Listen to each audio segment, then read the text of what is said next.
Salut à tous et bienvenue sur AZ 237. Laura Stern est née en périphérie de Philadelphie et a hérité de sa mère une maison complètement détruite et abandonnée. Cela a causé le départ de son mari et elle est devenue la risée de ses frères. Étant étiquetée comme folle, elle décida de rénover la maison et finit par découvrir quelque chose dans le sous-sol qui changea sa vie pour toujours. Laura Stern a grandi dans une maison pittoresque au bord d'une route de campagne. Son père, Stephen Stern, travaillait pour un petit cabinet de conseil financier, mais il est décédé jeune, victime d'une crise cardiaque, un vendredi matin au travail. Ce fut un choc pour toute la famille. Stephen a laissé derrière lui sa femme, Denise Stern, pour élever seuls leurs 3 enfants. En plus de Laura, ils avaient Jack, l'aîné, et Cynthia, la plus jeune, qui avait 5 ans. Comme l'incident tragique s'est produit pendant qu'il était en service, la famille Stern a reçu une généreuse assurance vie du cabinet de conseil. Avec cet argent, la famille ne vivait pas dans le luxe, mais cela assurait une stabilité financière pour le reste de la vie de la veuve éplorée. À cette époque, Denise Stern travaillait dans une galerie d'art de banlieue. Son salaire, combiné à l'argent de l'assurance vie de son défunt mari, lui permettrait d'élever ses enfants sans contraintes financières importantes. Jusque-là, la famille avait vécu dans une maison confortable construite par Stephen et Denise lorsqu'ils étaient encore fiancés. La maison était entourée d'une grande forêt, lui donnant une ambiance de chalet. Chaque enfant avait sa propre chambre, et le sous-sol était l'endroit où la famille stockait tout ce qu'ils n'utilisaient plus. L'endroit où la maison avait été construite était parfait pour que les enfants jouent entre eux et avec leurs amis lors de leurs explorations en forêt. Jack, Laura et Cynthia s'amusait beaucoup dans cette maison. Denise, en particulier, avait un attachement particulier à cet endroit. Elle s'asseyait parfois dans le salon avec Laura, racontant comment elle et Stephen avaient lutté pour construire cet endroit avant leur mariage. Le couple n'avait pas beaucoup d'argent, alors ils ont cherché une région où leurs économies pourraient acheter un bon terrain. Et c'était là, loin du centre, qu'ils ont trouvé une bonne opportunité. Toutes les familles pensaient qu'ils étaient fous. Pourquoi voudraient-ils vivre près d'une route, près des bois? Denise expliquait à la jeune Laura qu'ils voulaient construire la maison avec leurs propres ressources, sans demander de faveur à leurs parents ou beaux-parents. Denise disait toujours qu'elle aimait ses 3 enfants de manière égale, mais il était indéniable qu'elle et Laura, l'enfant du milieu, étaient très similaires et avaient un lien fort. Chaque fois qu'elle allait au marché ou qu'elle devait régler un problème en ville, Laura était toujours prête à accompagner sa mère, même si les endroits qu'elle visitait n'étaient pas très intéressants pour une fille de son âge. Jack et Cynthia faisaient semblant de ne pas s'en soucier, mais les 2 frères et sœurs taquinaient toujours Laura, se moquaient d'elle et la charriaient. Tant que la famille Stern y vivait, la maison conservait son charme. Mais au fil des années, Jack, Laura et Cynthia sont passés d'enfants à adolescents. Les frères et sœurs Stern ont commencé à assister à des fêtes et ont parlé d'aller à l'université et de déménager. L'endroit où ils vivaient est devenu sans intérêt à mesure que leurs ambitions émergeaient. Attristée, Denise perdait le sommeil en pensant à la façon dont les choses avaient changé. Tout! Ce pourquoi elle et son mari s'étaient rebattus avait maintenant perdu sa valeur. Elle éprouvait toujours une grande affection pour l'endroit qu'elle avait aidé à construire, mais elle a réalisé qu'elle finirait seule dans cette maison. Bien que Laura aimait l'idée de déménager dans une grande ville, elle aimait aussi la maison, la forêt et la vie qu'ils avaient. C'était Cynthia et Jack qui insistaient vraiment pour que tout le monde déménage et qui se disputaient presque tous les jours avec Denise, menaçant de quitter la maison et leur mère. Laura défendait toujours sa mère et cela a commencé à sérieusement tendre la relation entre elle et ses frères et sœurs. Craignant d'être laissée seule et de causer une rupture entre ses enfants, Denise a cédé et accepté de déménager dans la grande ville. Le jour où ils ont fait leurs valises, Jack et Cynthia ont célébré. Après tout, ils seraient loin de cet endroit qui n'avait maintenant plus grand-chose à leur offrir, et plus près des fêtes, des centres commerciaux et des autres jeunes. Denise a jeté un dernier regard sur sa maison, main dans la main avec Laura. Voyant les yeux larmoyants de sa mère, Laura l'a serré fort dans ses bras. Et ainsi, ils ont déménagé dans la grande ville, où une nouvelle vie pleine de défis sérieux les attendait. Grâce à ses années de travail dans une galerie d'art, Denise a obtenu un emploi dans un musée de la capitale qui lui verserait un salaire raisonnable. Avec une partie de l'argent de l'assurance de son mari, elle a acheté un appartement joliment meublé et un espace commercial dans le centre-ville. Elle pensait enfin ouvrir une petite galerie d'art, mais ses plans ont dû être reportés. Cet hiver-là, Denise commença à perdre du poids et à souffrir de douleurs à l'estomac. Laura emmena sa mère chez un spécialiste et fit faire plusieurs examens. Il ne fallut pas longtemps avant que le diagnostic sévère n'arrive, elle avait un cancer du foie. Jack était déjà à l'université à ce moment-là et s'inquiétait pour sa mère, mais il se concentrait vraiment sur ses études. De plus, comme la femme était encore relativement jeune, il pensait que sa mère aurait assez de force pour affronter la maladie. Cynthia, la plus jeune, était terrifiée, pensant que sa mère pourrait mourir à tout moment, tout comme cela s'était passé pour leur père. Mais sa réaction n'était pas de couvrir sa mère de soins et de préoccupations. Au contraire, la cadette faisait comme si de rien n'était pour ne pas souffrir. Laura adopta une position plus réaliste et resta aux côtés de sa mère pendant toutes les séances nécessaires de radiothérapie et de chimiothérapie. Elle comprenait la gravité de la situation et essayait d'équilibrer sa vie d'étudiante et personnelle avec les engagements médicaux de sa mère. Denise comprenait sa fille, mais ne voulait pas qu'elle mette sa vie entre parenthèses à cause de cela. « Ma chérie, je ne suis pas sans défense. J'apprécie que tu prennes soin de moi, mais tu dois aussi te concentrer sur tes études, » dit-elle. 2 années s'écoulèrent avant que le médecin n'annonce que le cancer de Denise était en rémission. Toute la famille célébra la nouvelle, mais il savait que la maladie pourrait revenir à tout moment. Jusqu'à ce moment-là, chacun poursuivait sa vie. Au total, cela faisait 20 ans qu'elle luttait contre la maladie, qui finit par revenir sous forme de kystes et de tumeurs.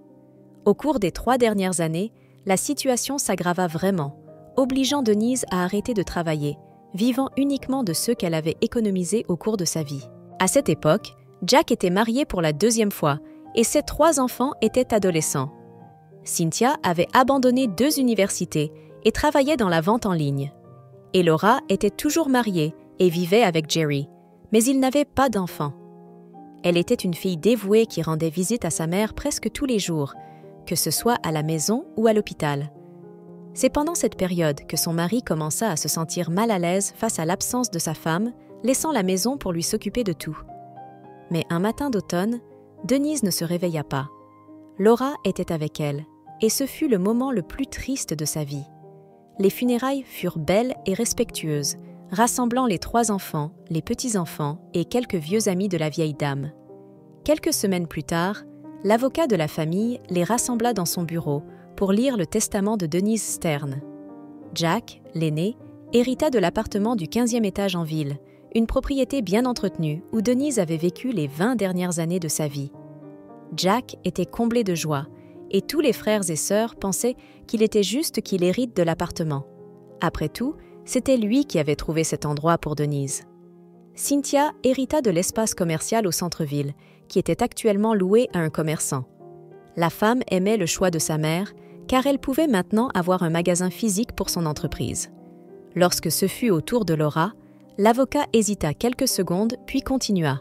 Pour la fille qui s'était occupée d'elle pendant presque 20 ans, les 3 derniers sans interruption, la mère avait laissé la vieille maison où les 3 frères et sœurs avaient vécu pendant leur enfance et qu'ils avaient depuis longtemps oubliée. Lorsque l'avocat montra une photo actuelle de la maison, elle était visiblement abandonnée, envahie par la végétation et les débris. Il y eut un silence dans le bureau de l'avocat. Jerry, le mari de Laura, ne put se retenir et dit « Ce silence ne peut pas être bon signe, n'est-ce pas ?» Jack et Cynthia rirent et dirent qu'ils ne savaient même pas que la maison était encore habitable. « Pouvons-nous vendre le bois des murs pour du bois de chauffage, Laura ?» plaisanta Jack. « Si tu as besoin d'une machine de démolition, je peux t'aider à en obtenir une. » Laura pensait qu'il devait y avoir une erreur. Alors l'avocat expliqua que la propriété existait toujours et avait été léguée à Laura Stern, avec tout ce qu'il y avait à l'intérieur. « Tu as toujours aimé vivre dans ce havre, Laura.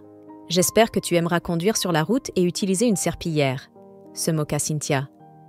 8 jours plus tard, lorsque Laura arriva à l'endroit indiqué sur le GPS, elle fut encore plus déçue. En personne, l'état de la maison était encore pire que sur la photo. Jerry, son mari, soupira en descendant de la voiture et jeta un bon coup d'œil. La porte d'entrée était rouillée, le bois écaillé et les murs tachés. Le jardin s'était transformé en un taillis qui montait jusqu'aux jambes de Jerry. Les murs des pièces avaient des infiltrations d'eau et des taches de moisissure, et le toit avait plusieurs tuiles cassées.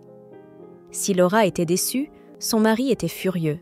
« Ce n'est pas un héritage, Laura, c'est une mauvaise plaisanterie », s'exclama Jerry. La femme réfléchit à ce qu'elle avait fait de mal pour que sa mère lui laisse cette vieille maison. Fait intéressant, la cave semblait être la pièce la mieux préservée, mais l'espace était encombré de vieilleries. « Je me demande si nous démolissons tout, est-ce que le terrain aurait encore de la valeur ?» réfléchissait Jerry. « Nous ne démolirons rien, nous rénoverons et vendrons la maison, » répondit la femme. « Réveille-toi, Laura. Ta mère a dépensé toutes ses économies pour se soigner, t'a utilisée comme sa servante, et à la fin, elle t'a laissé une ruine. Nous allons gaspiller tout notre argent à réparer cette décharge, » s'écria-t-il. « Il faut que tu ailles au tribunal et demandes une révision de ce testament aujourd'hui. » Mais Laura n'écouta pas son mari, et ce sujet conduisit le couple à des semaines de disputes. Toute nouvelle dépense imprévue dans la vie du couple devenait un prétexte à discussion et à revenir sur la question de l'héritage, jusqu'à ce que vivre ensemble devienne insupportable et qu'un jour, Jerry ne rentre tout simplement pas du travail. Il appela Laura et lui dit qu'il avait besoin de temps, mais il ne revint jamais. La semaine suivante, lorsque Laura signa les papiers du divorce envoyés par lui, elle se sentit perdue. Ce n'était pas suffisant de perdre sa mère et de devenir la risée de ses frères et sœurs. Laura était maintenant seule, aux prises avec une maison en dégradation. Pendant un moment, elle envisagea d'abandonner et de quitter cet endroit pour toujours. Mais en même temps, elle ne voulait pas démolir la maison où elle avait grandi et fait ses souvenirs les plus chers. Alors Laura prit une décision et élabora un plan. Elle vendrait sa voiture et commencerait à investir dans des rénovations. Ses frères et sœurs dirent qu'elle était complètement folle. Ils ignoraient simplement que la vie de Laura était sur le point de changer. La rénovation commença par la peinture de la façade de la maison, ce qui la motiva vraiment. Ensuite, elle commanda des réparations pour les murs intérieurs qui avaient des fuites, remplaça les portes et fenêtres, et un jardinier tailla toutes les mauvaises herbes du jardin. Ce ne fut ni rapide ni bon marché de faire tout cela, et Laura devait encore acheter du mastic et de la peinture pour tout l'intérieur, sans parler de la partie la plus difficile, refaire le toit. L'argent de la vente de la voiture s'épuisait, et Laura se souvint de la cave. Il y avait beaucoup de bibelots, de vieux vêtements, des calices, des meubles, et même les vélos de son enfance et celles de ses frères et sœurs. Laura rassembla tout ce qui pourrait intéresser quelqu'un et l'emmena dans une boutique d'antiquités du village. La propriétaire du magasin examina tout attentivement et dit qu'elle ne prendrait que l'argenterie, proposant une somme modique. « Mais ce sont des objets de famille, ils valent plus que ça », protesta Laura. Mais la propriétaire répondit que la valeur sentimentale était celle de Laura, pas celle de ses clients. Contrariée, Laura accepta de vendre l'argenterie. Après tout, la maison valait encore plus. Elle ne réalisa pas autant de bénéfices qu'elle l'aurait souhaité, mais Laura avait besoin d'argent. Aussi loin qu'elle ait pu errer dans la ville, personne ne semblait intéressé par le reste des affaires de sa famille.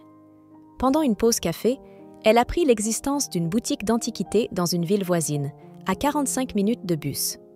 Le propriétaire était un étranger nommé Giovanni Marino. Lorsque Laura entra, Giovanni s'approcha lentement. Il semblait très fatigué, et la boutique n'était pas bien entretenue. Il fut gentil avec Laura, mais il ne prit même pas la peine de regarder les objets et dit qu'il ne pouvait malheureusement rien prendre pour le moment. « Vous savez, les temps sont durs, mais je suis sûre que ce n'est qu'une phase. J'ai connu pire, » dit le vieil homme en souriant. Il sortit ensuite un médicament de sa poche. « Mes os, » dit-il, sans perdre son sourire. Laura appréciait la chaleur de Giovanni. « Pouvez-vous au moins jeter un œil et me dire combien vous pourriez offrir pour chaque objet ?» demanda-t-elle, et l'homme accepta. Après tout, sa boutique était vide. Tandis qu'ils examinaient chaque pièce, Laura remarqua que l'homme était étranger et voulut connaître son origine. Giovanni Marino partagea alors qu'il était né en Italie, mais qu'il était venu dans le pays à l'âge de 5 ans, amené par ses parents qui fuyaient la guerre. La boutique d'antiquités avait autrefois appartenu à son père pendant 16 jours de gloire, mais maintenant les choses étaient difficiles. Bientôt, tout cela appartiendra à la banque car le prêt hypothécaire de ma maison est en retard. La femme fut touchée par la situation de l'homme et regretta de ne pas pouvoir aider. Soudain, Giovanni s'écria « Cazzo !» Tenant l'une des peintures que Laura avait apportées, Giovanni commença à trembler. Le tableau était ancien et assombri par le temps. Il n'était pas grand, mais il représentait Jésus-Christ portant la croix sur le chemin de sa crucifixion pendant que les gens se moquèrent de lui. Giovanni était à bout de souffle. Il commença à examiner la peinture avec une loupe, remarquant la signature de l'artiste. « Êtes-vous intéressé à acheter celle-ci au moins » demanda Laura. L'homme toussa et but un verre d'eau. Il dit qu'il n'était pas sûr, mais que cette peinture avait tout changé. « Que voulez-vous dire par ça change tout » demanda Laura. « Ça change tout. Cambia tutto. »« Tutto » s'écria Giovanni, oubliant de parler dans leur langue. Laura était perplexe, mais elle accepta de laisser le vieux monsieur garder la peinture jusqu'au lendemain, date à laquelle il déciderait ou non d'acheter cette vieille œuvre terne. En partant, Giovanni rangea soigneusement la peinture dans une boîte doublée de soie. Le lendemain, Giovanni fit appel à un expert.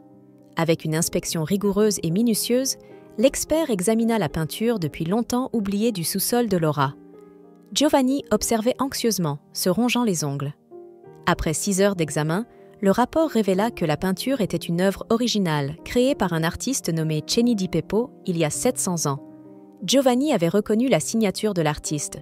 Cet artiste était communément connu sous le nom de Cimabue, un célèbre peintre pré-Renaissance. L'œuvre d'art a été estimée à environ 20 millions de dollars. Lorsque Giovanni appela Laura pour partager la bonne nouvelle, il eut du mal à retenir ses larmes. Laura, choquée, poussa un cri puis s'assit par terre, incapable de digérer la nouvelle. En signe de gratitude, elle offrit à Giovanni une commission de 20%, garantissant ainsi le sauvetage de sa maison et le maintien ouvert de sa boutique d'antiquités. Laura utilisa le reste de l'argent pour terminer les rénovations de sa maison d'enfance, la transformant en maison d'hôte où les touristes et les voyageurs pouvaient séjourner. Avec les revenus de la maison d'hôte et sa nouvelle richesse, la vie de Laura fut complètement transformée. Elle réussit à acheter une nouvelle voiture et construisit également un magnifique jardin dont elle avait toujours rêvé. Quant à Jerry, qui l'avait quittée pendant 16 heures les plus sombres, il lut le succès de Laura dans les journaux. Un jour, il l'appela pour essayer d'arranger les choses, mais Laura lui dit simplement « Merci d'être partie quand tu l'as fait. C'était la meilleure chose que tu aies jamais faite pour moi. » Et elle raccrocha, mettant fin à ce chapitre de sa vie. L'histoire de Laura était devenue légendaire dans la ville. Les gens avaient souvent pour habitude de dire « Vous pourriez marcher sur un trésor sans même vous en rendre compte. » Sa vie était un témoignage de ce dicton. Et Laura était éternellement reconnaissante pour l'héritage que sa mère lui avait laissé, car il était devenu la plus grande bénédiction de sa vie. Quelle est votre opinion au sujet de cette histoire? Dites-le nous dans les commentaires. Merci d'avoir regardé la vidéo. Surtout, n'oubliez pas de cliquer sur le bouton j'aime et partager autour de vous. À très bientôt sur AZ 237.